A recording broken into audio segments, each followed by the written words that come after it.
Hello hello. মা, কি করছিস? আমি বসে আছি। রান্নাঘরে যা তো। রান্নাঘরে? দেশলাই দেখতে পেলি? দেশলাই? ঠিক আছে, দাঁড়াও। হ্যাঁ, বলো। জ্বালা কোথায়? তোর পাছায়, গাধা বাচ্চা গাধা। আগুন জ্বালা।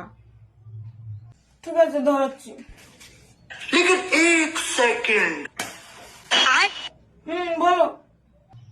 কিছু হলো? কি হবে মা?